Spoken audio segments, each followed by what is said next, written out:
और मैं आपको तभी एक दूसरी बात बताता हूं। बहुत लोग मुझको कहते हैं, जब अधिकारी मिलते हैं, कि राजीव भाई इस देश में टैक्स की चोरी होती है। मैं कहता हूं बहुत अच्छा करते हैं, टैक्स की चोरी करते हैं, क्योंकि तुम कुपात्र हो, टैक्स लेने के लायक नहीं। तो एक अधिकारी मुझे मिला था एक बार, इनकम टैक्स का कमिश्नर, कहने लगा राजीव भाई आप क्या उल्टी बात कहते हैं। मैंने कहा मैं बिल्कुल सीधी बात कह रहा हूं। तो कहने लगा आप जो बात कह रहे हैं उसको किसी उदाहरण से सिद्ध कर सकते हैं। मैंने कहा मैं दे सकता हूं उदाहरण। मैंने हिंदुस्तान के ऐसे कई लोगों को देखा है जिनको मैं व्यक्तिगत रूप से जानता हूं, जिनका एक दिन का दान लाखों रुपए का है। एक दिन में लाखों रुपए दान करते हैं। मैं जानता हूं ऐसे लोगों को, ऐसे 100 से ज्यादा लोगों को मैं जानता हूं। मेरे व्यक्तिगत संबंध, हमारे कई दोस्तों के माध्यम से उनके संबंध, जो प्रतिदिन लाखों रुपए दान करते हैं, कुआं बनाने के लिए, तालाब बनाने के लिए, गांव की पाठशाला चलाने के लिए, कुछ न कुछ करने के लिए देते रहते हैं। लेकिन वही लोग हैं जो सरकार को टैक्स नहीं देते। क्यों? जो व्यापारी प्रतिदिन लाखों रुपए दान करता है, वही व्यापारी सरकार को टैक्स नहीं देता। क्यों नहीं देता? क्योंकि उसको सरकार पर भरोसा नहीं है कि उसके दिए गए टैक्स को सरकार सही काम में लाएगी। इसलिए वो लाखों का दान करता है। जहां दान कर रहा है वहां उसको भरोसा है कि उसके दिए गए पैसे से तालाब ही बनेगा, कुआं ही बनेगा, गांव का स्कूल ही चलेगा। लेकिन वही पैसा वो सरकार को नहीं देता, और इसी को आप कहते हैं टैक्स की चोरी। मैं कहता हूं वो भारतीय धर्म का पालन कर रहा, वो टैक्स की चोरी नहीं कर रहा। भारतीय धर्म क्या है? कुपात्र को दिया गया दान पाप लगाता, और सुपात्र को बिना मांगे देना चाहिए। तो हिंदुस्तान में तो ये ठीक ही है। तो कहने लगा वो इनकम टैक्स का ऑफिसर कि फिर आपको क्या लगता है? मैंने कहा देखिए कमिश्नर साहब, एक बात है बिल्कुल सीधी सपाट, इसको आप गले के नीचे उतार लीजिए कि जब तक हिंदुस्तान का इनकम टैक्स डिपार्टमेंट बंद नहीं होगा तब तक इस देश में काला धन चलता रहेगा। ये आप हैं जिन्होंने धन को काला और सफेद बनाया। धन धन होता है, वो काला और सफेद नहीं होता। मनी मनी होती है, वो ब्लैक एंड व्हाइट नहीं होती। आपने एक बेवकूफी का कानून बना के कुछ धन को सफेद कह दिया, बाकी को काला कह दिया। धन धन होता है, मनी मनी होती है, वो ब्लैक एंड व्हाइट नहीं होती। तो जिस कानून के तहत आपने किसी धन को काला धन कहा है, जिस दिन ये कानून वापस ले लेंगे उस दिन सारा धन सफेद ही सफेद हो जाएगा। तो वो इनकम टैक्स का ऑफिसर कहने लगा तब सरकार कैसे चलेगी?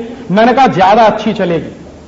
मैंने उस ऑफिसर से पूछा कि आप पूरी ताकत लगा के कितना टैक्स वसूलते हैं एक साल? तो कहने लगे कि हमारे 32,000 ऑफिसर हैं पूरे देश में, रात दिन डंडा लगाते रहते हैं, तब कितना टैक्स वसूल पाते हैं? 1.25 लाख करोड़ का। तो मैंने कहा 1.25 लाख करोड़ का आप टैक्स वसूलते हैं, आपको मालूम है ब्लैक मनी कितना है इस देश में?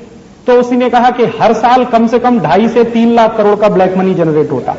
तो मैंने कहा 2.5 से 3 लाख करोड़ का ब्लैक मनी जनरेट होता है, तो वो ब्लैक मनी वसूलने के लिए आप 1.25 लाख करोड़ रुपया सिर्फ वसूल पाते हैं। खर्चा कितना है आपका डिपार्टमेंट का?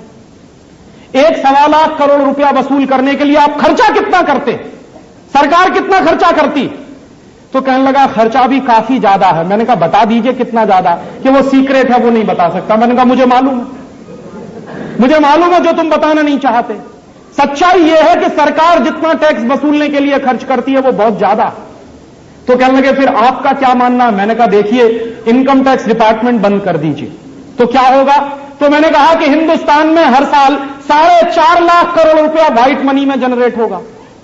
1.25 लाख करोड़ आप इकट्ठा करते हैं जिसको आप व्हाइट मनी कहते हैं, बाकी 2.5-3 लाख करोड़ रुपया आप ब्लैक मनी कह देते हैं। जब इनकम टैक्स का कानून ही नहीं रहेगा तो 4.5 लाख करोड़ का व्हाइट मनी ही हो जाएगा। और जिस आदमी के पास पैसा है घर में, वो क्या तिजोरी में बंद रखेगा?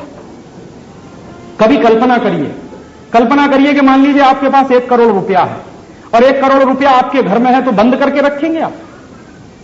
अगर आपको मालूम है कि कहीं कोई डरने की बात नहीं है, कोई नियम नहीं है, कायदा नहीं है, कानून नहीं है, तो आप 1 करोड़ रुपया वापस लाएंगे बाजार में, कोई कारखाना खोलेंगे, कोई धंधा चलाएंगे, कोई ना कोई उत्पादन का काम करेंगे, तो वो 1 करोड़ रुपया घर में से निकल के मार्केट में आएगा। माने फ्लोटेशन हो जाएंगे। माने मनी जो है फ्लोटिंग जब होता है तो इकोनॉमी में कभी भी रिसेशन नहीं आता, तो ये रिसेशन दूर हो जाएगा। कहने लगे बात तो आपकी समझ में आती है। मैंने कहा फिर इसमें करने में क्या दिक्कत है? तो हमारी रोजी रोटी का क्या होगा?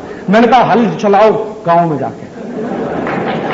तुमको मालूम नहीं है कि हल कैसे चलाया जाता है, तुम तागड़ धिन्ना करते हो लोगों के खून पसीने की कमाई के पैसे पर, और तुम गांव में जाकर हल चलाना शुरू कर दो, धरती माता इतना देती है कि तुम भूखे नहीं मरोगे। और मैं इस मान्यता का हूं जो आपको बता दूं कि जब तक हिंदुस्तान में ये टैक्सेशन का सिस्टम खत्म नहीं होगा अंग्रेजों का बनाया हुआ, तब तक इस देश में तरक्की नहीं होने वाली। हमको गंभीरता से ये बात सोचनी चाहिए और गंभीरता से ये बात उठानी चाहिए बिना डरे हुए कि जिस सरकार को हम टैक्स दे रहे हैं उस सरकार ने कुपात्रता इतनी सिद्ध की है कि इसको 1 पैसे का भी टैक्स देना अब पाप है। तो मैं तो पब्लिकली कह रहा हूं कि इस सरकार को टैक्स देना बंद करिए, क्योंकि कुपात्रों को पैसा नहीं दिया जाता।